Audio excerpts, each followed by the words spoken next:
అష్టైశ్వర కటాక్ష సిద్ధిరస్తు, అష్టైశ్వర ప్రాప్తిరస్తు, దీర్ఘ సుమంగళీ భవ, అష్టైశ్వర ప్రాప్తిరస్తు, దీర్ఘ సుమంగళీ భవ.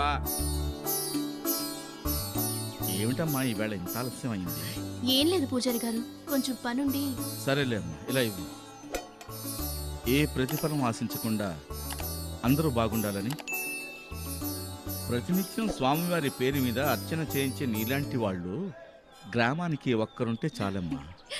నాకు స్వార్థం లేదని మీకెవరు చెప్పారు? స్వార్థమే ఉంటే ఎప్పుడూ ఎవరి పేరునే కాకుండా స్వామివారి పేరు మీదే ఎందుకు అర్చన చేయిస్తావమ్మా? ఎవరికి వాళ్ళు వాళ్ళ పేర్లు చెప్పి స్వామివారికి అర్చన చేయించి ఏదో ఒక కోరిక ఆయన ముందు పెడుతుంటారు. ఎవరిని అనుగ్రహించాలో తెలియక ఆయన తికమక పడిపోతూ ఉంటారు. అందుకే ఆయన పేరునే అర్చన చేయిస్తే మనకేం కావాలో ఆయనే తెలుసుకుని త్వరగా తీర్చేస్తాడు. అది నా స్వార్థం. అమ్మో, ఏమిటో అనుకున్నాను గానమ్మా, గడసరివే. ముందు మీరు అర్చన మొదలు పెట్టండి. అలాగే అమ్మా.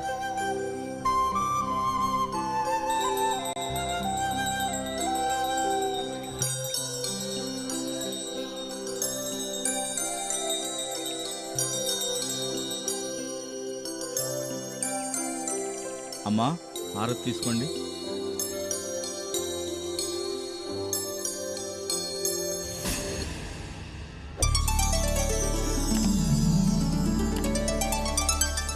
మురళి, నువ్వేంటి సడన్ గా ఉరుములేని మెరుపులా ఊడిపడ్డావు?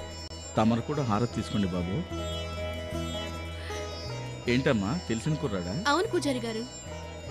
ఉండండి, తీర్థం తీసుకుందరు గాని.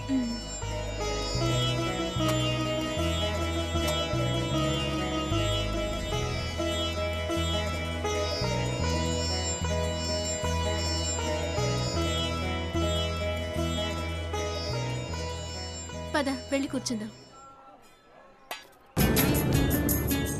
కూర్చో. ఇప్పుడు చెప్పు, ఎక్కడుంటున్నావు, ఏం చేస్తున్నావు? నేను అడగాల్సిన ప్రశ్నలన్నీ నువ్వు అడుగుతావేంటి? ఆ రోజు కాలేజీలో ఎగ్జామ్ కూడా రాయకుండా వెళ్ళిపోయిన దానివి నువ్వు. ఇప్పుడు నువ్వు ఇక్కడే ఉన్నావని తెలుసుకొని ఒకసారి కలిసి వెళ్దామని వచ్చాను. ఎలా ఉన్నావు? ఇదిగో ఇలా ఉన్నాను. అంటే ఏముంది, ప్రకృతి మధ్యలో దైవ సన్నిధిలో ఉన్నానన్నమాట. నీలో ఆ చమత్కార ధోరణి పోలేదన్నమాట. ఎలా పోతుంది? అదేమైనా దుకాణాలో దొరికితే కొని తెచ్చుకునేదా ఏంటి? ఓహో, ఈ మధ్య చమత్కారాలు చలోక్తులు కూడా షాపులో అమ్ముతున్నారన్నమాట. అయితే నేను కూడా ఒక్కొక్కటి ఒక్కొక్క కిలో కొనుక్కోవాల్సిందే. అవి తర్వాత కొనుక్కుందిగానిలే గాని ముందు నీ చదువు కొనే పని ఎంతవరకు వచ్చింది? నేనేమి చదువు కొనట్లేదు, చదువుకుంటున్నాను. ఇప్పటికీ చదివింది చాలేదని ఇంకొంచెం చదవాలనే ప్రయత్నంలో ఉన్నాను. అబ్రాడ్ వెళ్లే ప్రయత్నం చేస్తున్నాను. అవును, నువ్వేం చేస్తున్నావో చెప్పడం లేదు. డిగ్రీ ప్రైవేట్ గా చేస్తున్నాను. ఇప్పుడు ఫైనల్ ఇయర్ ఎగ్జామ్స్ రాసేస్తే పట్టభద్రురాలు అయిపోతా.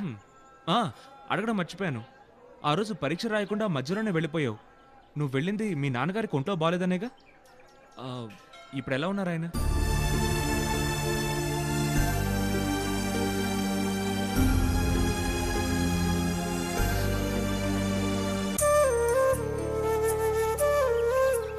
ఏంటి సరే, ఏమైంది?